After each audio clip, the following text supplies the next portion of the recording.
Bismillahirrahmanirrahim. Alhamdulillah Rabbil Alamin. Allahumma salli wa sallim ala Sayyidina Muhammad wa ala ali Sayyidina Muhammad.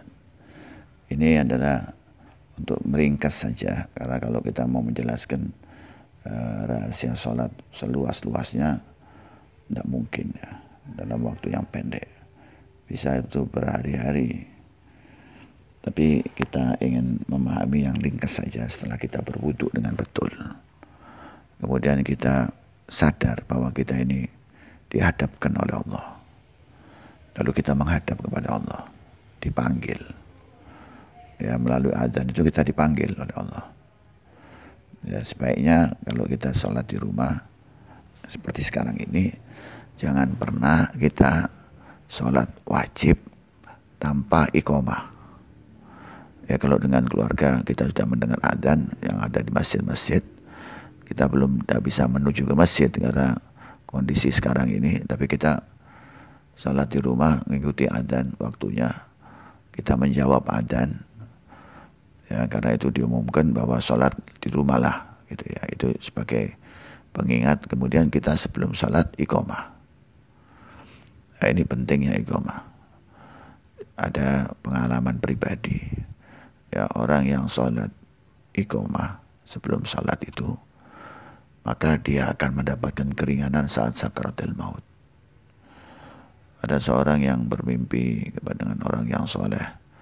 Kemudian dia ditanya, bagaimana keadaanmu waktu sakaratul maut? Dia menjawab, oh saya diberi kemudahan saat sakaratul maut, karena setiap saya sholat, saya selalu baca iqamah. Ini perempuan kebetulan yang memberikan isyarat itu, karena perempuan kan gak sholat di masjid. Nah, dia setiap salat wajib dia membaca iqamah, dan ternyata itu nilainya tinggi di hadapan Allah, dan dia mendapat kemudahan saat sakaratul maut. Ya, ini mimpi pelajaran dari seorang yang soleh. Ya, jangan tanya hadisnya, nggak ada hadisnya. Tapi Nabi memberikan pelajaran orang iqamah. Tapi manfaat dari iqamah itu sendiri masing-masing diberi oleh Allah. Nah, wanita itu diberi oleh Allah kemudahan saat sakaratul maut iqamah. Kemudian dia ngabarkan kepada orang lain. Ya, ini pelajaran juga kalau kita mau mengikutinya. Nah, kembali kepada salat. Setelah iqamah, kita memasang niat kita bahwa kita ini dihadapkan oleh Allah yang maha besar, yang maha agung, maha suci. Kemudian kita bertakbir kepada Allah. Ini pintu gerbangnya menghadap itu takbir, Allahu Akbar. Pada saat kita bertakbir, kita menghadap kiblat. Sekarang ini diberi kemudahan, orang bisa melihat kiblat. Ya, membayangkan kiblat. Kita bisa lihat televisi, di handphone dan sebagainya. Jadi kita membayangkan di depan kita ini ada kiblat. Ya, sampai hati kita yakin kita menghadap kiblat, di depan kita ada kiblat, dan kita seperti berdiri sholat di depannya Ka'bah. Kita bertakbir seperti itu. Ya. Kemudian kita mengucapkan doa iftitah.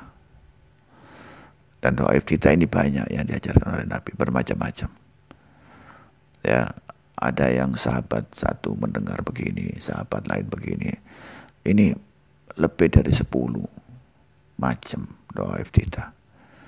Ada yang bilang ini yang sahih, ini yang kuat, itu macam-macam lah. Karena macam-macam mereka mendengarnya. Dan macam-macam pengalaman dari sahabat-sahabat Nabi. Dan Nabi pun mengajarkannya berubah-ubah. Ya, doanya doa iftitah. Ada yang sering, ada yang bermacam-macam sesuai dengan apa yang diajarkan oleh Nabi. Artinya orang itu dilatih untuk meminta kumpulan doa-doa yang diajarkan oleh Nabi Muhammad. Dan kita semampu kita mengingatnya. Karena tidak semuanya belajar dari kecil. Tapi kita belajarnya mungkin sudah besar, baru ngerti, baru diberi hidayah oleh Allah, lalu bisa belajar. Yang paling baik. Ya, ada seperti yang dalam Al-Quran diajarkan doa iftitahnya itu. Yang umum. Tapi pada saat kita mulai bertakbir, lalu kita bertasbih kepada Allah. Yang sekarang kita lebih gampang.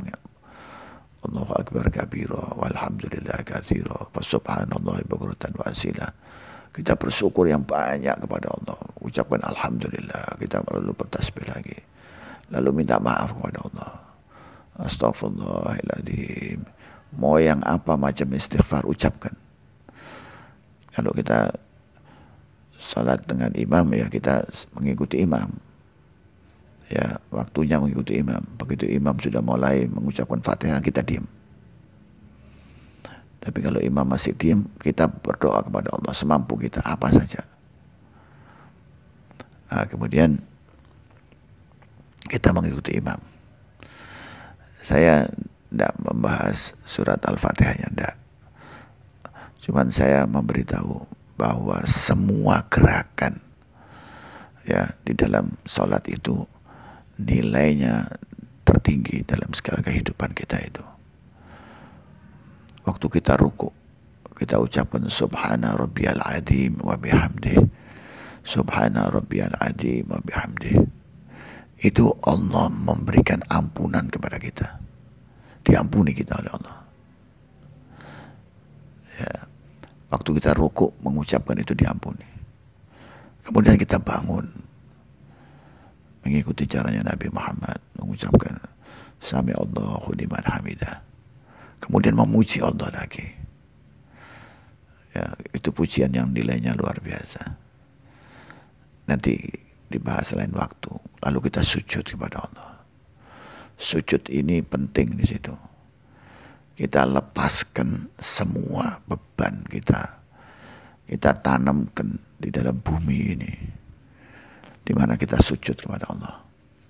Semua kesulitan kita tanamkan di bumi itu. Kita lepaskan di situ. Kemudian kita ucapkan Subhana Rabbiyal A'la wa bihamdih. Yang maha suci Allah. Ya, Allah yang maha tinggi, maha mulia, maha suci. Allah yang sangat tinggi nilainya.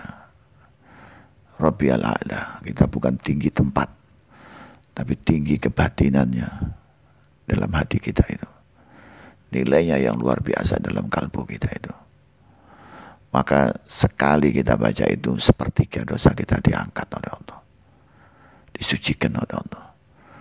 Dan kita ucapkan lagi, sepertiga lagi dibersihkan. 3 kali baca itu artinya kita sudah jadi orang suci. Seperti bayi di hadapan Allah. Kadang-kadang kalau imamnya bacanya cukup panjang, kita ikutin. Nabi itu mengajarkan ada 27 macam yang pernah tercatat. Caranya sujud. Doa-doanya sujud. Ada 27 macam. Yang sempat ditulis oleh manusia.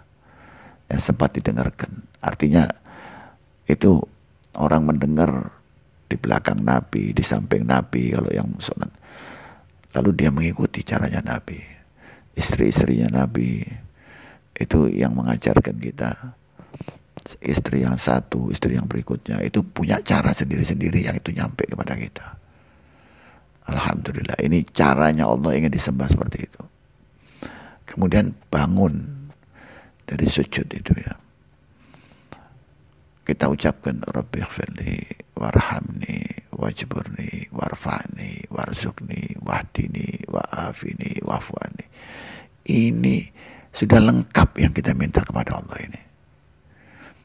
Apalagi yang mau kita minta kepada Allah? Itu pelajaran yang sudah lengkap dari Allah. Dibukanya minta ampunan, ditutupnya minta maaf.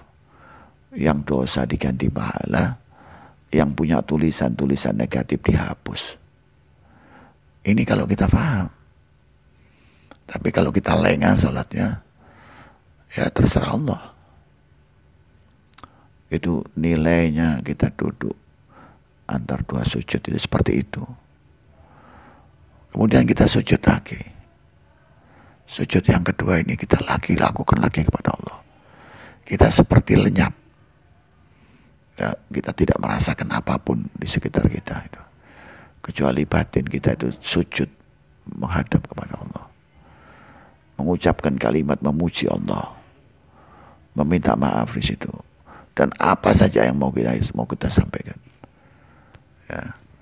Karena sudah ada, contohnya sudah ada. Tinggal kita baca berulang-ulang, insya Allah kita hafal. Ada yang bacanya subuhun kudusun rabbuna wa rabbil malaikati waruh. Maha suci Allah, Maha kudus Allah, Tuhanku, gitu ya. Tuhannya segala macam yang beruh, yang berhidup. Ada ucapan yang sederhana, ya Rabb ighfirli. Wahai Allah, wahai sembahan segala sembahan, ampuni aku. Diampuni oleh Allah semua dosa-dosanya. Nah, ini sampai di sini dulu. Kalau kita paham, kita ini sudah mendapatkan Lailatul Qadar sebetulnya. Kalau kita paham itu aja sudah mendapatkan kenikmatan seperti kita dapatkan Lailatul Qadar. Lah kalau orang mau tanya apa yang kita baca yang terbaik untuk Lailatul Qadar, itu doa, itu paling baiknya doa. Yang kita ucapkan waktu sholat itu sebaik-baiknya doa. Maka orang yang benar-benar dalam sholat itu sebetulnya kita sudah mencari Lailatul Qadar. Jadi itu adalah cara kita menikmati Lailatul Qadar. Yang terbaik itu ya sholat itu tadi untuk mendapatkannya. Alhamdulillah, yang kalau ini bisa kita pahami, insya Allah itu adalah doa-doa mustajab untuk mendapatkan malam Lailatul Qadar adalah sholat.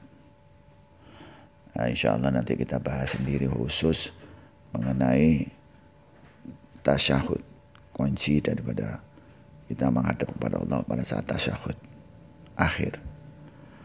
Nah, kita insya Allah saya akan coba menjelaskan semampu saya mengenai itu untuk memudahkan kita menikmati, merasakan berdiri dihadapkan oleh Allah, dan itu adalah terbaiknya doa yang sebetulnya kita harapkan.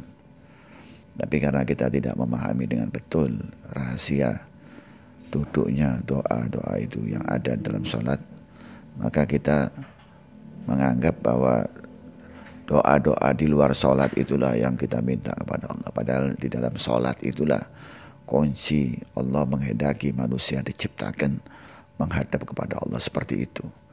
Malaikat-malaikat yang di langit itu dilihat oleh Nabi Muhammad pada saat mi'rajnya Nabi Muhammad. Ada yang sujud, ada yang ruku, ada yang berdiri. Itu yang ditiru oleh Nabi Muhammad, yang dikasih ilham oleh Allah kepada Nabi Muhammad untuk mempraktekkan itu untuk makhluk yang paling dicintai dan dibuat oleh manusia, oleh Allah, yaitu manusia. Alhamdulillah, wabillahi taufiq wal hidayah. Wassalamualaikum warahmatullahi wabarakatuh.